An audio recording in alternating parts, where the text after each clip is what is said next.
Hello and welcome दोस्तों to 5 minutes engineering. आज का वीडियो आगे बड़ा कमाल का होने वाला है दोस्तों, क्योंकि आज के इस वीडियो में भैया जो अपनी ये बिल्डिंग बन रही थी ना, उसमें मैंने एक और माला ऐड कर दिया। अब वो माले का जो कंटेंट है, वो जो कंपोनेंट है, वो बहुत इंपॉर्टेंट है और उसी के बारे में आज अपन चर्चा करने वाले हैं। साथ ही साथ ये एक्यूमुलेटर एएलयू वाला जो कनेक्शन है, ये भी अपन समझ गए थे। आईडीबी, इंटरनल डेटा बस, ये भी सारा मामला अपन समझ गए थे। तो इन कुछ मामलों को कनेक्ट करने वाले हैं एक साथ में अपन, और साथ ही साथ ये भी क्या होता है जो कि अननोन है, वो इस वीडियो के अंत तक नोन हो जाएगा। ये बात मेरी क्लियर है, आप तक पहुंचाना मैं चाहता हूं। और आज जो फंडा अपन रिस्पेक्टिवली समझने वाले हैं ना, उसमें नॉट परमानेंट, ये चीज बहुत इंपॉर्टेंट है। नॉट परमानेंट का सिंपल मतलब क्या निकाल सकते हैं?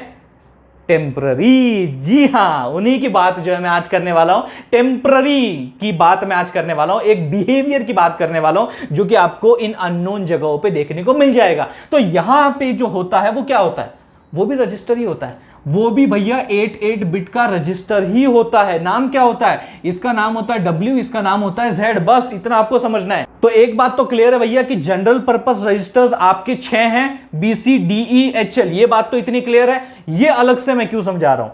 ये भी तो भैया उन्हीं की श्रेणी में आ रहे हैं। यहां पे भी तो 8 बिट दिए हुए हैं, तो इनमें ऐसा अलग क्या है? देखो फंडा बड़ा सिंपल है यार। ये जो BC DE HL की अपन बात कर रहे हैं, बेसिकली ये जो आपके जनरल पर्पस रजिस्टर्स हैं, इन पे जो है आपका प्रोग्रामर का थोड़ा होल्ड होता है, कहीं ना कहीं एक्सेस होता है। लेकिन ये जो W और Z पे, इन पे कोई होल्ड नहीं होता भैया प्रोग्रामर का। इसका इस्तेमाल नहीं कर सकता आपका प्रोग्रामर। इसका इस्तेमाल सिर्फ और सिर्फ जो आपका माइक्रो प्रोसेसर है, वो इंटरनली ही इस पे होल्ड रख सकता है, वही इसका इस्तेमाल जो है वो कर सकता है। It is not given the right for the programmer. Programmer को राइट नहीं दिया भैया कि तुम इनके साथ खिलवाड़ करो। हाँ, ये दिया हुआ इनके साथ खिलवाड़ करो, ये मेरे भैया यहाँ पे है चीजें WZ, ये इनके साथ भैया मैं ही यहाँ पे इंटरनली होल्ड रखने वाला हूं, इनका एक्सेस जो है मैं ही कंट्रोल करने वाला हूं। तो जब भी कुछ स्पेसिफिक आपके जैसे इंस्ट्रक्शंस होते हैं, मान लीजिए जंप हो गया, स्वैप हो गया, डेटा का एक्सचेंज हो गया, ऐसे इंस्ट्रक्शंस में आपको क्या करना पड़ता है? जो डेटा होता है कहीं ना कहीं उसे टेम्पररीली कहीं पे होल्ड करके रखना होता है कुछ देर के लिए। आप बात समझ पा रहे हो? तो उस वक्त जो है ये टेम्पररी रजिस्टर्स आपके काम आते हैं। क्या नाम है भैया इनका? टेम्पररी रजिस्टर्स, जो अगर कंबाइन किए जाए पेयर में 16 बिट बन जाते हैं। तो ये जो टेम्पररी रजिस्टर WZ है, 16 bit all together in a pair, इसका इस्तेमाल जो है वो एक्सक्लूसिवली कौन करता है? Micro processor, not the programmer. ये एक चीज आपको यहां पे समझनी है। साथ ही साथ भैया अब आते हैं इसके ऊपर, और उसके बाद ये जो पूरा पिक्चर इसको कंप्लीट करते हैं, कनेक्ट करते हैं, कुछ बातों को जानते समझते हैं। ठीक है, ये क्या है? ये है आपका T, यानी ये आपका टेम्प रजिस्टर। अब आप बोलोगे भैया ये भी तो टेम्पररी रजिस्टर थे, ये टेम्प रजिस्टर है। हाँ जी, इसका नाम जी है टेम्प रजिस्टर। ये भी 8 बिट का, जैसा आपका एक्यूमुलेटर कितना था? 8 बिट का था। वैसे ही आपका ये टेम्प रजिस्टर जो वो 8 बिट का होता है। अभी आप बोलोगे यार इसका क्या यूज है फिर? ये भी टेम्पररी रजिस्टर्स हैं, ये आपका टेम्प रजिस्टर है।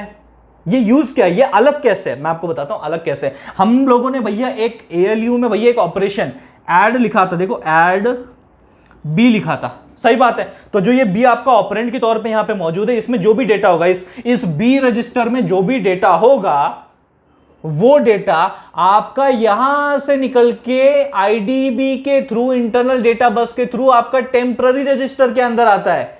एंड टेम्पररी रजिस्टर के अंदर वो डेटा आने के बाद वो प्रोवाइड किया जाता है ALU को। So this would be your operand का डेटा, यहां पे टेम्प के थ्रू ही ALU तक पहुंचता है।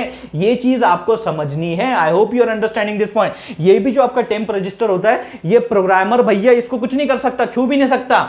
ये कंट्रोल में किसके होता है? माइक्रो प्रोसेसर 8085, इसी के कंट्रोल में आपका ये टेम्प रजिस्टर होता है। तो आपको बात समझ में आई कि टेम्पररी आपको जो डेटा आपका स्टोर करना है, जो कि आपके ALU स्पेसिफिक इन ऑपरेशंस में इन्वॉल्व होने वाला है, वो ही डेटा आपका यहां पे रहता है। और वो ही डेटा जो है आपका यहां पे as a second operand treat किया जाता है। तो पहला ऑपरेंड कौन सा होता है भैया? जो एक्यूमुलेटर से भेजा जाता है आपके ALU को, सही बात है। और सेकंड कौन सा होता है? जो आपके टेम्प जो रजिस्टर है उसमें जो वैल्यू होगी वो आपका सेकंड ऑपरेंड होता है जो भेजा जाता है। अब ये फर्स्ट ऑपरेंड और सेकंड ऑपरेंड के ऊपर वो ऑपरेशन लगा के ALU जो है क्या करता है भैया? रिजल्ट जनरेट करता है। और वो जो भी रिजल्ट जनरेट करता है वो इंटरनल डेटा बस के थ्रू आपके एक्यूमुलेटर के अंदर स्टोर हो जाता है। अब समझ में आई पूरी कहानी? यही तो है भैया जो थी आपको बतानी। समझ में आ गया? ये सारी चीजें अभी आपके साथ क्लियर हो चुकी होंगी होपफुली। तो इसका क्या मतलब है, इसका क्या उद्देश्य है, इसका क्या इस्तेमाल है, ये मैंने आपको बता दिया। तो दोस्तों अभी हमने हमने भैया जो अपने 8085 आर्किटेक्चर का एक बहुत बड़ा सेगमेंट जो है वो कवर कर लिया है, खत्म कर लिया है। ऐसा नहीं कि भैया पूर्णतः वो आर्किटेक्चर खत्म हुआ है, अभी और भी बहुत सारे कंपोनेंट्स, बहुत ही इंपॉर्टेंट एलिमेंट्स जो है बचे हैं, उनके बारे में भी डिस्कशन करने वाले हैं। एंड फाइनल में एक बिग पिक्चर में पूरा आर्किटेक्चर आपके सामने रखूंगा और इन्हीं कंपोनेंट्स के नाम जो है तब आपको बहुत फैमिलियर होंगे, रिलेटेबल होंगे, अगर आप ये पूरी जो सीरीज है अपने 8085 माइक्रो प्रोसेसर की उसे फॉलो करोगे। तो ये सब कंपोनेंट्स होपफुली आप तक वो क्लियर हो गए होंगे, पहुंच गए होंगे। अगर पहुंच गए होंगे, अच्छा लगा होगा वीडियो तो इसे लाइक कर दीजिए, उससे भी ज्यादा इस वीडियो को शेयर कीजिए अपने सारे दोस्तों के साथ। थैंक्स अ लॉट दोस्तों फॉर वॉचिंग दिस वीडियो।